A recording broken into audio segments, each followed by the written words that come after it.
The morning Margaret Osei sold her first harvest of Carolina gold rice for $63,000, the same men who'd called her foolish at the land auction were standing in her driveway with checkbooks open, asking if she'd consider selling them seed stock.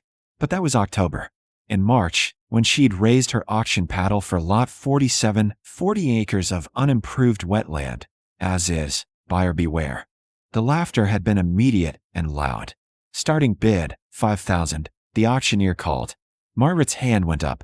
She was 42, with shoulders broadened by 2 decades of working her family's small vegetable farm in the Missouri Boothville, and hands that knew the difference between soil that grew food and soil that grew money. This land would grow both. 5,000 to number 73. Do I hear 6? What's she gonna do? Raise mosquitoes? That was Dale Pritchard, who owned 3,000 acres of soybeans and spoke at the county commission like his voice came down from a mountaintop. The auctioneer waited. 5 going once. Margaret's finally lost it, someone else said. That land's been underwater since the levee broke in '93. Nothing but cattails and cottonmouths. She didn't turn around. Her grandmother had taught her that. The woman who'd come up from Louisiana, who'd told stories about the old rice plantations, about how her people had brought the knowledge of wetland cultivation across an ocean and built an industry that white folks took credit for. Don't argue with fools. Just proceed. Sold to number 73. She drove out that afternoon, her truck bouncing over the rutted access road. The land spread before her. 40 acres of standing water, dense with native grasses and cattails, ringed by cypress and willow. A great blue heron lifted from the shallows as she approached. The air smelled of mud and green growth and possibility. Her husband James met her at the barn that evening, his face carefully neutral.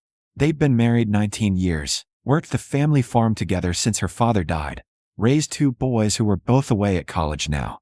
He knew her well enough to recognize when she'd made a decision that couldn't be unmade. You bought the Blackwater tract. I did. Margaret, that's our equipment fund for the next 2 years.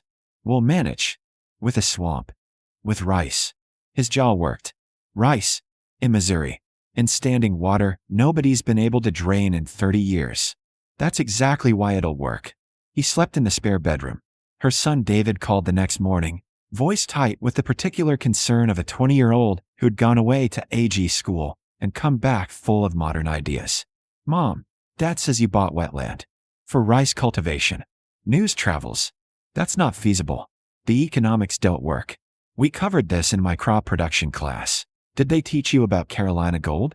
About how it was grown for 200 years before industrial drainage? That's historical agriculture, Mom. You can't compete with commercial rice operations in Arkansas, in California. They've got infrastructure, irrigation systems. I've got what they don't, which is the right land, and the knowledge your great-grandmother made sure I didn't forget. David sighed. People are talking. Let them. At the feed store, the clerk, a young woman named Amy who'd graduated with David, didn't quite meet Margaret's eyes while she rang up the soil testing kit. Heard you bought the old Blackwater tract, Amy said carefully. That's right. My dad says. She stopped. Are you really trying to grow rice?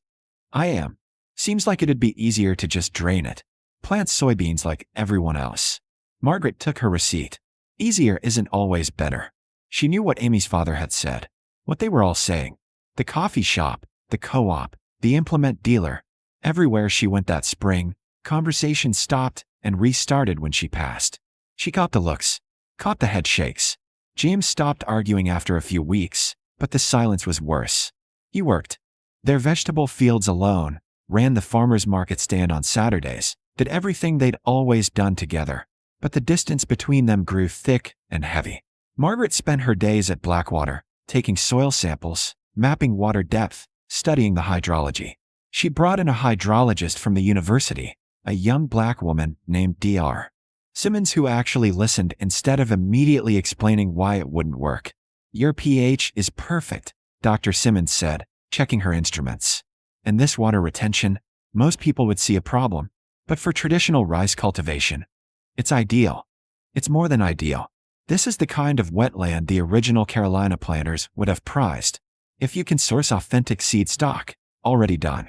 Margaret had found a heritage seed conservator in South Carolina, a woman whose family had hidden Carolina gold seed through the decades when everyone said the variety was extinct.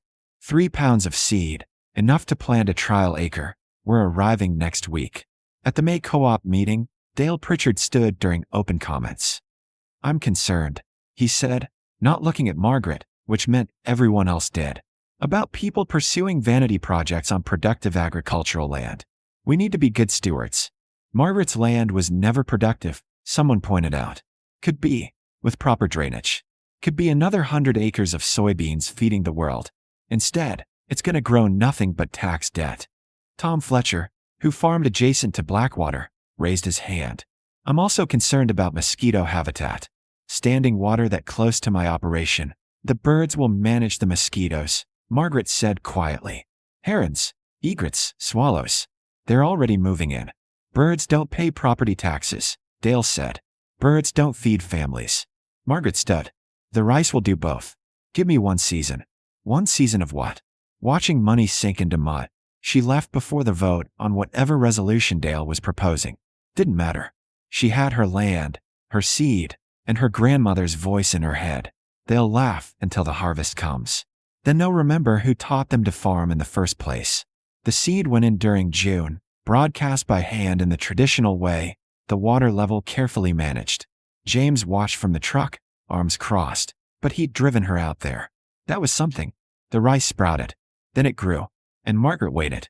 The rice came up in straight green lines by July, transforming 40 acres of worthless swampland into something that looked like Louisiana in 1820. Margaret walked the levees she'd built at dawn and dusk, checking water levels, watching for disease, managing the controlled flooding with the same instincts her grandmother had described. Knowledge that went back centuries, passed down through women who'd been forced to teach the crop to enslavers, then had to watch as their expertise got erased from the history books. The county extension agent, a man named Rick Sullivan who'd been dismissive when she'd called about rice cultivation permits, showed up unannounced in early August. "Wanted to see this for myself," he said, climbing out of his truck. He had the cautious look of someone whose certainties were being rearranged. "That's actually rice. Carolina Gold. Heritage variety." He walked to the edge of the field, studying the golden green stalks heavy with developing graying. "I've never seen it grown like this. The flooding, traditional method. You control the water depth through each growth stage. Flood for germination, drain for tillering, flood again for grain fill." "Who taught you this?" "My grandmother. She learned from her mother, who learned from hers. We've been growing rice for longer than this country's existed." Rick pulled out his phone, took photos. "Would you be willing to do an interview? For the Extension newsletter? Will it help other farmers learn they've got options besides draining every wetland for industrial crops?" He paused. "Probably not. Then I'll pass." But word spread anyway. James's brother came by, stood at the field edge for 20 minutes without speaking, then told James at Sunday dinner that Margaret might actually know what she was doing. David called, apologetic, asking technical questions about hydrology management. Amy from the feed store drove out with her father, who owned the adjacent quarter section of wetland that he'd tried and failed to drain for 15 years. "How much does seed cost?" he asked Margaret. "Just that." The humility in his voice said the rest. "I'll share seed for my harvest if it comes in. No charge." "Why would you help me?" "I called you crazy. Because this knowledge isn't mine to hoard. It belongs to everyone who's willing to learn." By September, the rice stood 4 feet tall, heavy-headed, the grain ripening to a rich gold color that gave the variety its name. Margaret hired 2 workers from the local conservation corps, young people who understood that agriculture could mean more than monoculture and chemicals. Together they harvested by hand, cutting the stalks with sickles, bundling and threshing the way it had been done for centuries.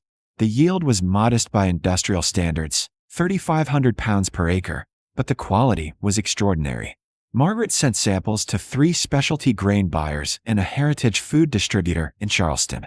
2 days later, her phone started ringing. "Mrs. Osei? This is Patrick Brennan from Heritage Grains Collective.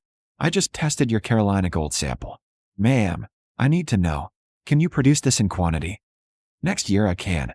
This year I have about 2,000 pounds for sale after keeping seed stock. I'll take all of it. $18 per pound." Margaret did the math. "That's $36,000. I know it seems high, But this rice, it's not just authentic, it's exceptional. The terroir, the traditional cultivation, chefs will pay premium prices. I have clients in New York and San Francisco who've been begging for real Carolina gold for years. By the time she hung up, she had 3 offers on the table. The Heritage Grains buyer went to $20 per pound when she mentioned the competing bids. Final sale, $42,000 for the grain, plus another $21,000 from a seed conservancy that wanted to buy her entire saved seed stock to distribute to other Heritage farmers. James found her sitting at the kitchen table that evening, staring at the contracts. "Is that real?" he asked quietly. "It's real." He sat down across from her. "I'm sorry for not believing. You were scared. It was risky. You were right. I was lucky. And I listened to grandmother." His hand found hers across the table. "What happens now?" "Now we plant all 40 acres next year. And I help anyone else who wants to learn." The story hit the regional AG News 2 weeks later. Missouri farmer succeeds with heritage rice in reclaimed wetland. The article included yield numbers, profit margins, and Margaret's photo standing in her field, rice stalks in her hands. The comments section filled with skeptics and believers, but the numbers didn't lie. The first visitor came on a Saturday. Dale Pritchard, hat in his hands, standing in her driveway like he'd lost a fight with his own pride. "Margaret, got a minute?" She was processing rice, running the grain through a small mill she'd bought with her first payment. "Sure. I was wrong. About the land. About the rice. He stopped. "I was wrong about a lot of things." She waited. "I've got 18 acres of wetland on my north quarter. Been trying to drain it for a decade, spending money on pumps and tile that never works. I'm wondering," he swallowed. "Would you be willing to show me how you did this?" "You laughed at me, Dale. At the auction. Called me foolish." "I did. I was an ass." "Yes, you were. I'd like to learn. If you're willing to teach." Margaret studied him, saw the genuine humility, the recognition that his certainties had failed him. "Come back Monday morning. Early. Bring something to take notes with." "Thank you." "Don't thank me yet. This isn't quick.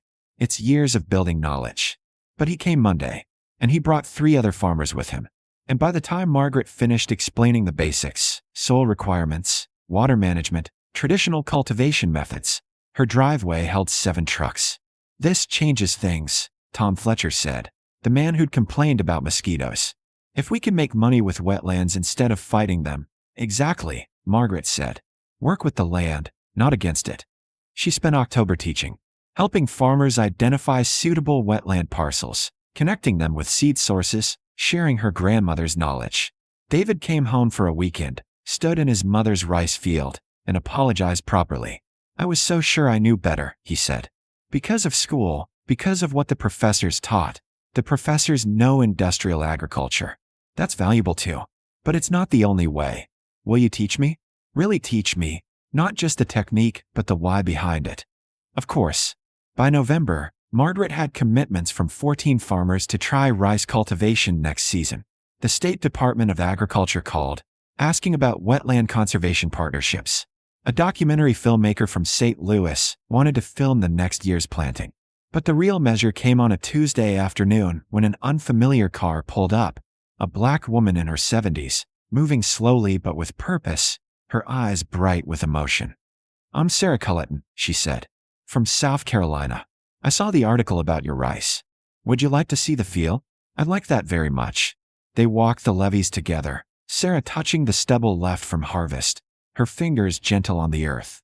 "My family grew Carolina gold for 6 generations," Sarah said. "Lost everything after the Civil War. Spent 150 years being told our knowledge didn't matter, that industrial farming was the only way forward." She turned to Margaret. "You just proved them wrong." "We proved them wrong," Margaret said. "All of us who kept the knowledge alive." "Yes." Sarah smiled. "Yes, we did." The second planting happened in April, 16 months after Margaret bought the worthless Swampland that had made everyone laugh. Now 40 farmers from 7 counties stood in her field for the demonstration planting, notebooks open, asking questions about seed density and water depth like their livelihoods depended on it. Because for some of them, it did. Margaret broadcast the seed by hand, the traditional way, walking the shallow water while explaining each step. David worked beside her, having deferred his final semester to learn the operation properly. James managed the water control structures. His earlier skepticism transformed into something like pride. The key is listening, Margaret told the assembled farmers. The land tells you what it needs. Water too high, the seed rots. Too low, the birds take it. You learn the balance. Dale Pritchard, standing in the front row, raised his hand. How long before we see germination? 7 to 10 days if the water temperature's right. Patience is part of the process. After the demonstration, a woman Margaret didn't recognize approached, late 30s, sun-weathered face, determined eyes. Elena Rodriguez, she said. I farm in the Arkansas Delta. Been fighting failed drainage systems for 8 years, losing money trying to make soybeans work on land that wants to be wet. I read about your operation. Long drive for a planting demonstration. I'm not here for the demonstration. I'm here to ask if you'd consider consulting. I've got 60 acres of wetland, and I'm ready to stop fighting and start farming. By sunset, Margaret had consultation requests from 5 more farmers. By the end of the week, she had 14. By July, she'd hired Dr. Simmons, the hydrologist, part-time to help manage the technical assessments. What had started as one woman's foolish gamble was becoming a regional movement. The second harvest in October was movie script perfect. 40 acres of Carolina gold, yielding 4,200 pounds per acre. Better than the first year because Margaret understood the land now, had refined her technique. The Heritage Grains buyer took the entire crop at $23 per pound. 3 other specialty distributors competed for her next year's production. James ran the numbers at the kitchen table that evening. That's $387,000. Minus expenses. Still, from land that cost $5,000 and everyone called worthless. From land that was never worthless. Just misunderstood. The vindication came in November at the annual county agricultural banquet. The same banquet where, 18 months earlier, Dale Pritchard had proposed guidance programs for farmers who pursued vanity projects. Now the county commissioner was presenting Margaret with the Innovative Agriculture Award. Mrs. Osei has shown us, the commissioner said, reading from prepared remarks, that sustainable agriculture and profitability aren't opposing goals. Margaret accepted the plaque, but declined the microphone. She'd never needed a stage. Afterward, in the parking lot, Tom Fletcher stopped her. My rice came in, he said. 1,500 pounds on my trial acre. Not as good as yours, but give it time. First year is learning. The thing is, he paused. I spent 20 years thinking wetlands were problems to solve. You showed me their opportunities to embrace. That matters more than the money. The money helps though. He laughed. It does. By December, Margaret's consulting schedule was booked 4 months out. She'd trained 2 assistants, young farmers who understood that heritage agriculture wasn't backward. It was sophisticated knowledge that had been deliberately erased. David had decided to write his senior thesis on traditional rice cultivation, combining his AG school learning with his grandmother's wisdom. The documentary premiered in March at a film festival in St. Louis. Margaret attended with James, uncomfortable in the dress clothes Jessica had bought her, but the film was good, honest, showing both the risk and the reward, including footage from the early days when people had laughed. Afterward, during the Q&A, a young farmer asked the question Margaret had been waiting for. How did you know it would work? Really know, when everyone said it wouldn't? Margaret considered. I didn't know for certain. Nobody ever does when they're doing something new. But I knew the land was right. I knew my grandmother's stories were true. And I knew that agriculture is about more than maximizing short-term yield. It's about working with natural systems instead of destroying them. She paused. Plus, I was stubborn. The audience laughed. James squeezed her hand. By April, 2 years after she'd bought the Swampland, Margaret stood in her field with Sarah Culleton, the South Carolina rice keeper who'd visited the year before. Sarah had brought seed, different varieties of Carolina gold, collected from families who'd hidden them for generations. Plant these, Sarah said. Compare them. See which does best in your soil. Will you come back for harvest? I want you to see what you helped create. What we helped create, Sarah corrected. This isn't yours or mine. It belongs to everyone whose knowledge was stolen and everyone who's fighting to reclaim it. The third planting went in with 17 farmers now cultivating rice on reclaimed wetland across the region. The state had created a wetland agriculture task force. The USDA sent observers. Agri-tech companies started calling, wanting to invest in Margaret's innovative system, not understanding that innovation wasn't the point, remembering was. James quit his job at the implement dealer in May, came to work full-time on the rice operation. Figured we need someone who understands machinery, he said. For when we scale up. You think we should scale up? I think this matters. Not just the money, the whole thing. Showing people there's a different way.